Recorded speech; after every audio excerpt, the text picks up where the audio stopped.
Men det var ju bra att jag klippte med en nästa. Ja. Så att du kunde ta den och kasta i. Får du. Ska vi gräva ner det här i landet där så. Ja. Och vi har klippt sönder det.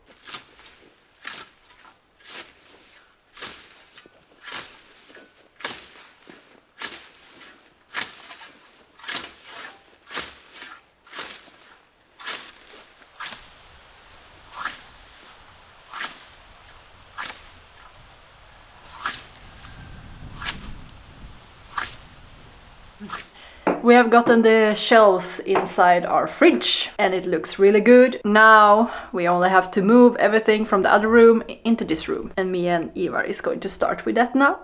Visst? Nej. You? Nej. I have also gotten some old-timer potatoes that I'm gonna plant next year. Potatoes from the old times. I don't know how to say it. So they're gonna be in here in paper bags until the spring. Jag satt dem på trappen bitarna. Och det här. Kan du torka dem?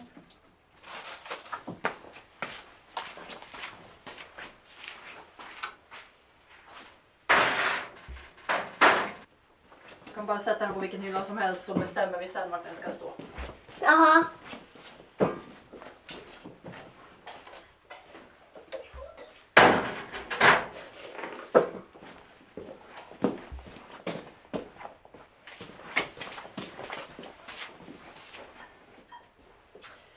Lite för trångt.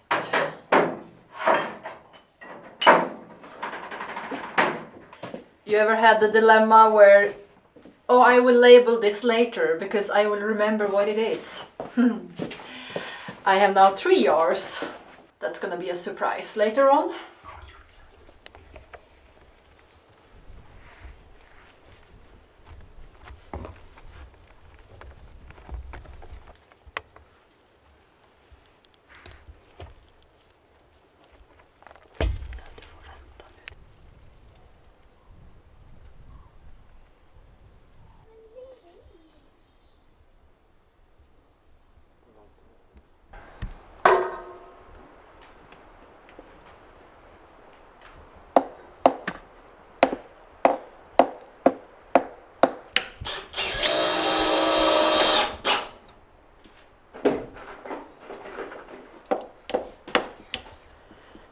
The upper story floor is done.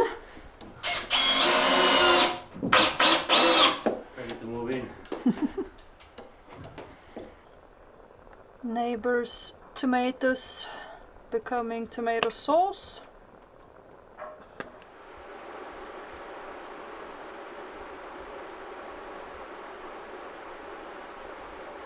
It's evening. I've been working on this crooked window situation on and off the whole day. I was really unsure on how I would do this.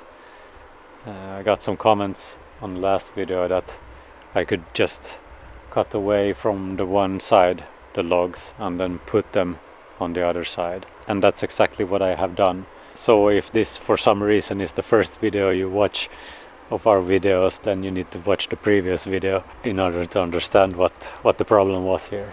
I think I succeeded pretty well. I was a little bit unsure how it would be to work with small log pieces like this, if they will split in half when I'm doing this track and everything. And my first thought was that I was going to do this track on both sides, on this one and on this one, and then one here as well, but I made it a lot easier than that. I just made a very small one and put moss in between. So this one is still not stuck. This one I have just fixed like this, and they are stuck with screws onto this log, so it became a part of this log, and this is a part of that log. It's just this last piece, and here you can see my little moss track that is against the wall here, like this.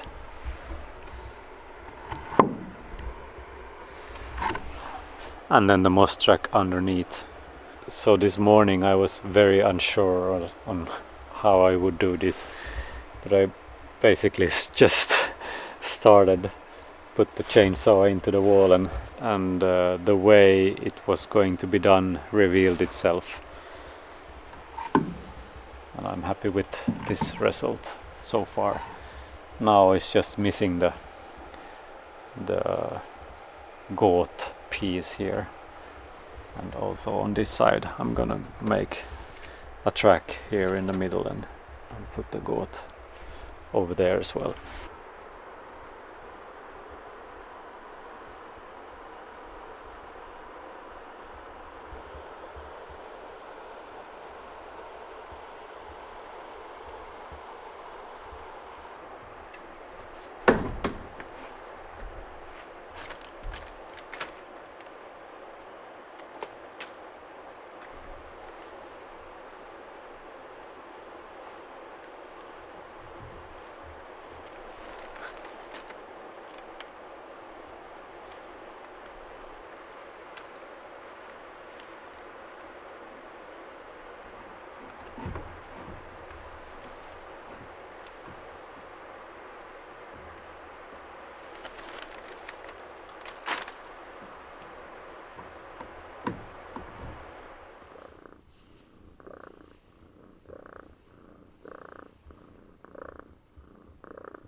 So Mathias is on a regenerative meeting and left a camera at home for me to use. I checked the camera battery and left for our potato picking session. And when I opened the camera it says battery exhausted. So I don't know, something wrong with the battery. So now it's my bad mobile phone video.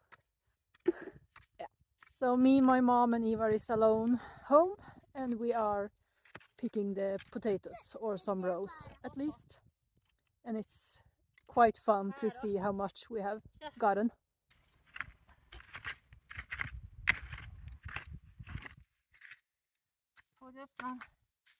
Nej.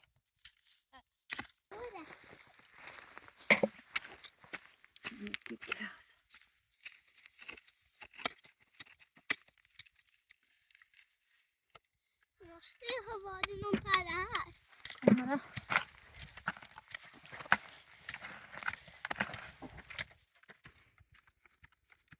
Går Ivar. Inte hacka sönder päronen nu. Well, hailstorm mixed with rain. Not according to prognosis. Lovely.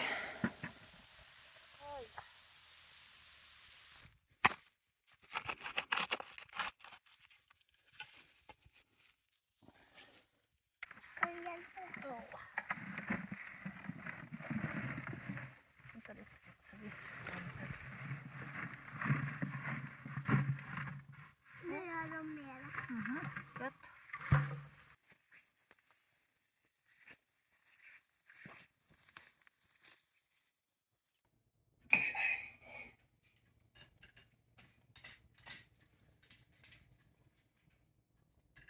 Den här ligger precis under torven så här. Ja. Och den är inte grön eller något. Nej, väldigt få gröna.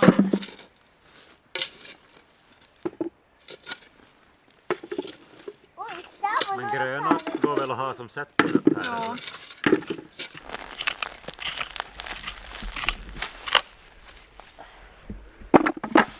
Lite.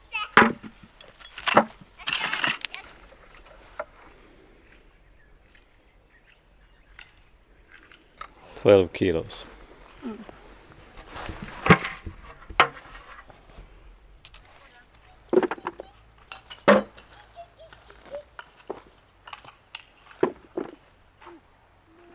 So a small summary of the potato field. We had 10 rows, about 10 meters long, I guess. This spring we put down about 50 potatoes in each rows, and what we got in the end was 286 kilos of potato. So I guess that's good.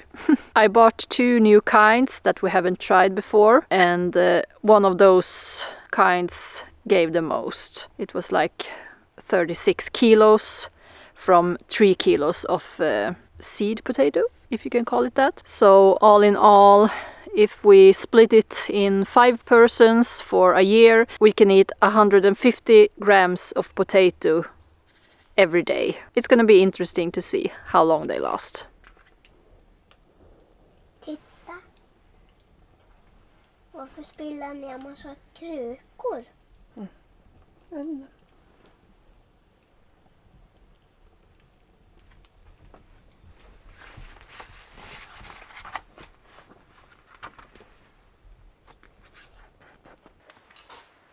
ska jag gräva då?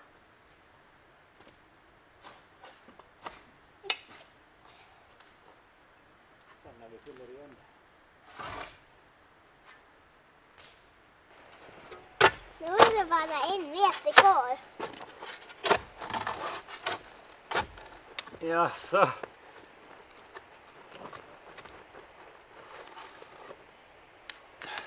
Du är 2 meter kvar. 2 meter kvar. I made at least 2 major mistakes when I built this cellar. Here is my attempt to illustrating the mistake I made. So this is a top view. This is the air out ventilations from the smaller room and from the cheese room. So this is a side view, and I made this knee here so all the moisture trapped inside this pipe will get into the cellar, and this is what I'm trying to do now. So change this knee to this T crossing so that most of the moisture can drain out here. So I have now changed that one, and I need to change that one. That's now a T crossing. So this one was over there, and I need to put one of these over there. I'm in a little bit of a hurry to get this done before everything freezes, as with so many other things now. It seems like fall just before it freezes is our most stressful time every year, and I don't know why these projects end up being done the last minute. It's a little bit annoying. I made this drainage function on the air in, the intake of air on all the pipes and everything, so I made it leaning towards one of these drainage so that if moisture ends up in those pipes it will seep into the ground. But I have no idea why I didn't think of it on these pipes. I don't remember my thinking, but something I remember, I was thinking I need to lean them inward a little bit so that if there is something it will at least go into the cellar and not stay in the pipe. Yeah, so I would have needed to lean them outward and made the T crossing. Learning by doing. It's frustrating to have to dig this up again, but at least it was just a couple of meters, or a little bit more than 1 meter.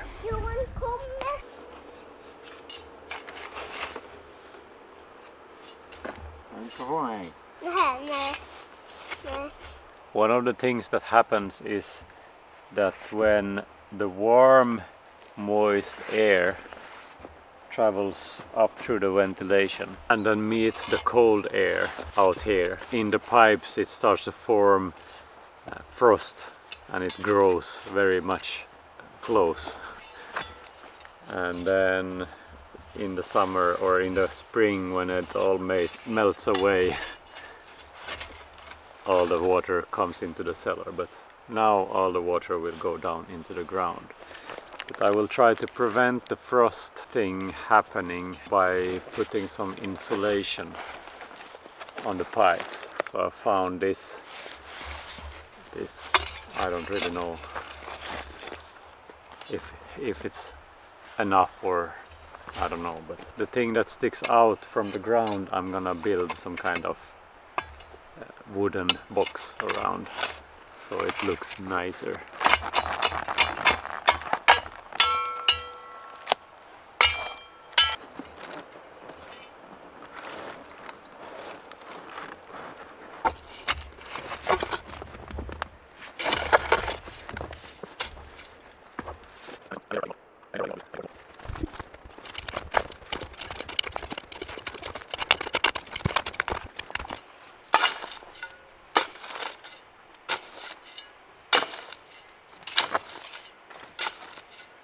Oj, den går långt upp i backen.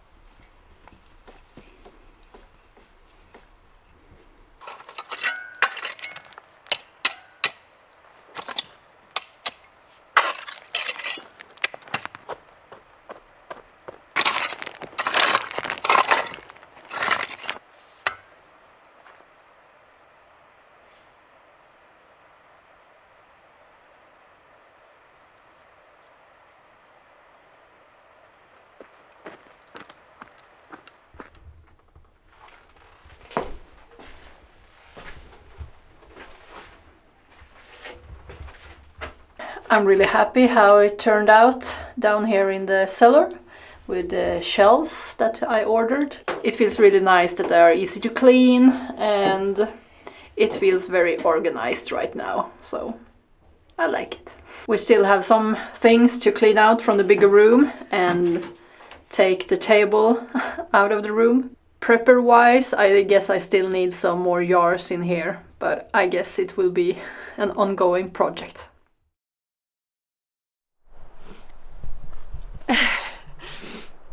Är du kameraman?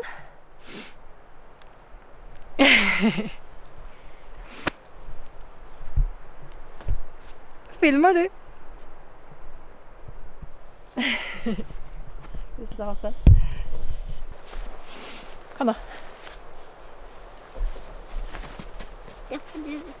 Ivar is proud over his filming just now.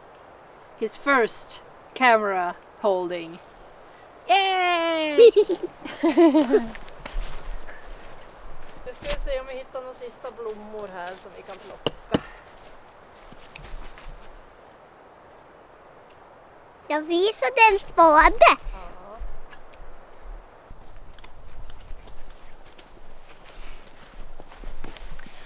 I feel so sorry for all the buds that never get to be flowers.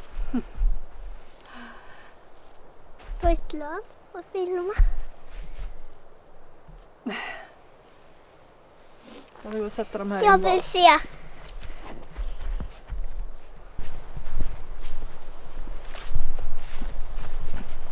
Vad var det?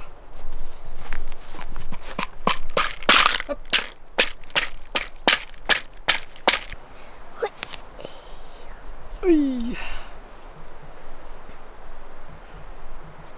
At least one. I alla fall en vart det. Ska du droppa en till då? Var ska jag lägga det?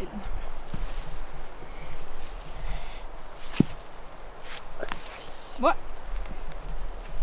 Ser du bara.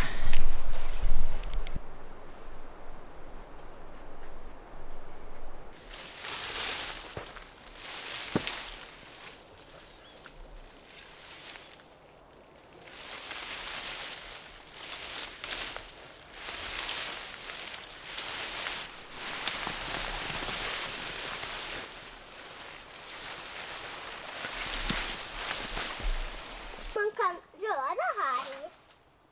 Vad menar du? Så här. Smal. Eller tjock.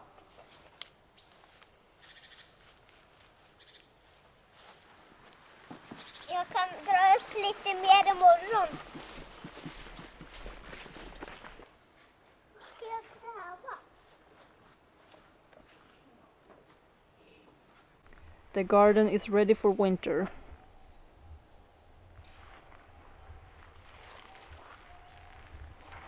You into doing voyeurs. How did you get to this point? Because everyone's journey is really interesting, and yeah, could you tell us about that? Yeah, so I don't remember for sure the very first time I did Freedom of Information, but I think it was, I was working with a certain lady on another topic. It had to do with healthcare and some tyranny that we sort of foresaw coming, some legislation in Ontario.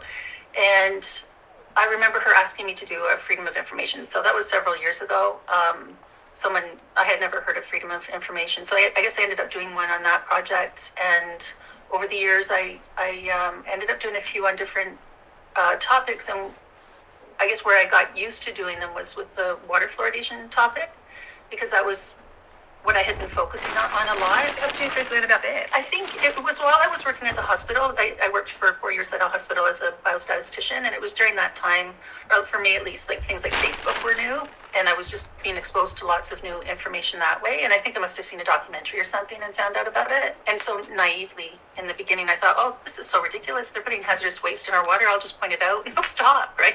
That's what I thought. It would be, it's a no-brainer, right? Governments that fluoridate people's drinking water, they say that it's safe and effective for everybody, and yet there was a growing body of literature suggesting that it was actually harmful, particularly during pregnancy, with respect to IQ and other neurological issues in the offspring. So I thought, well, I'll just ask them, because I knew they couldn't produce proof that it was safe during pregnancy. So I started asking them, challenging some institutions, and ended up doing, I think, 9 different institutions on that topic. And it was helpful. It made a difference, because once I could show people, you know, when you're arguing with people on social media, and I just show them, look, we asked Health Canada, they don't have anything. We asked the Ontario Ministry of Health, they can't show that it's actually safe. So it was helpful. So then when I started learning about the COVID issue, it was the same kind of situation where Dr. Kaufman, that was where I one of the people that I really learned from initially about the alleged not being isolated. I double checked what he said, and then I thought, well, I'll do a Freedom of Information to Health Canada, because I thought that way, just in case something was missed, give them a chance to say, oh no, you're wrong, here's an actual proper study. And I thought, if not, then it'll help the public to see that, you know, that what people like Dr. Kaufman are saying is correct. You're such a logical person. So did you your background is in biostats, is it? What's your training and things? It was like, I did that late in life. I actually didn't do it for like a long period of time, but I went back to school in my 30s, did a master's in statistics. Well, it was biostatistics actually. And the only reason I did biostatistics was because I was going to U of T, and the biostatistics program sounded more applied and less theoretical than the statistics. You're saying about being logical. Yeah, I mean, that's just, I guess it's always been my nature, where I'm just kind of, sometimes I used to think I think a little bit more like a man than maybe most women, where I'm not as perhaps creative, and I'm more like, I need things to be logical and structured. So I guess that was what drew me to the statistics. Was it made sense. It was just based in math. It was based in logic. I could understand it. So it wasn't very difficult for me. So, and then in the job too, the whole thing was, I was the person that would be given data for a research project. So I was the one that would have to look through it, look for things that didn't make sense. If it says someone's male, but they had 3 children, you know, I'd be the one checking for stuff like that don't make sense, and ask them to correct the data, and then I would summarize it in hypothesis tests. So I was just had to be very like detail oriented and very logical about things.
kanske det här.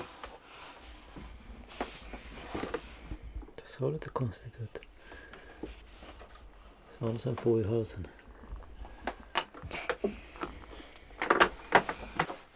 Så är det där ett öra.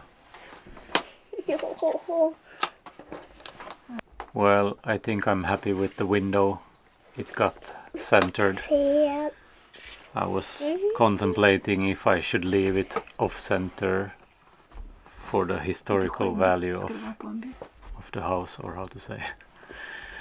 But it feels good that it became in the center. The window we ordered was also a little bit bigger than the hole, so it would have been even more weird to have it off-center. So now it's mid-October and we got a long list of things that need to be done. This is just the list, the English version for this video or for you viewers. We have a longer one. Yeah, it's Don't longer. worry. Just so you can have a view of some of the things that we need to do before everything freezes and the snow comes. Fix the snowblower. That should be fixed. Oil changed and everything. And then fetch straw for the animals. Done. Pick potatoes. Done. Floor insulation. That is also done. This is a cliffhanger for the next video. Ventilation. Earth cellar. More or less done. The digging is done. I need to make the boxes for the outside pipes as well. So I guess you could cross that out. Butcher, not done. Empty the outhouse, that's done. Take down the solar panel. Not done. Not done. Clean the chicken coop. That's done. Move the chickens home. That's also done. Did we film anything about that? No, I don't think so. No. Then that's no cliffhanger. Plow the potato field. That's left. We'll see if we can do it this year before it freezes or not. Clean up the property before snow. Sort of done. Sort of done. In the end of summer it's always sad, but now it feels nice that winter is coming, so we can have some rest. It's always like that you're disappointed when autumn comes, but then it's really nice when everything slows down and we can take it a bit more easy. Now the snow shoveling begins, but it's not the same have to do this before winter stress, or how to say. So like spring, summer and autumn it's really intense, and then winter we can relax a bit, so that's nice. I would say spring, summer very nice and chill, and autumn, oh no, we need to get stuff done before everything so you freezes mean up. we relax so much in the spring and summer and then we realize how behind we are in the autumn? I don't know, every day in spring and I guess every day of our days are filled with stuff to do. But at the same time we enjoy life as well, so that's what I want. I want to enjoy the daily chores, and mostly it is like that. Filma på pusslet. Pussla på det nu. Det blir nog lite konstigt. Där har han ingen tröja. As usual, we want to thank all the Patreons that support us for each and every month and each and every episode. Without you, this would not be possible. Thank you. Thank you. And last time I talked about long episodes and was a little bit worried about those. And we got a lot of comments saying, no, please don't make the episode shorter. And I guess I try to condense them as best as I can, but the episode and the editing work has its own life. Vad sa du? So the episode gets as long as they need to be when they are done. Vart är kanten? Seems that I don't have that much power over the length of the episodes. So I don't really know what to say. But I'm happy to hear from you that it's not an issue. Yeah. So I guess that's it for this episode. Thank you for watching and we'll see you in the next one.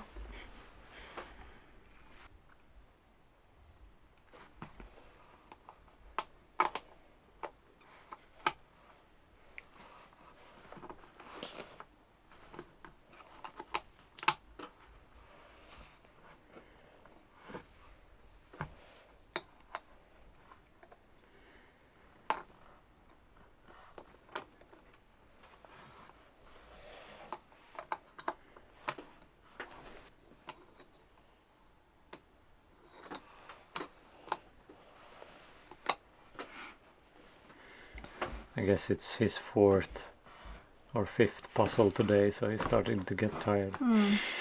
It's bedtime as well. Filma på det. Vad har du där? Pussel. Vem är? Vem är det på pusslet då?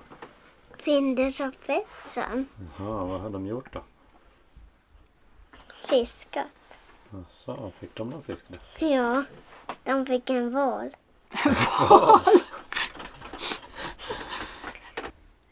Det är en gädda. En svensk haj.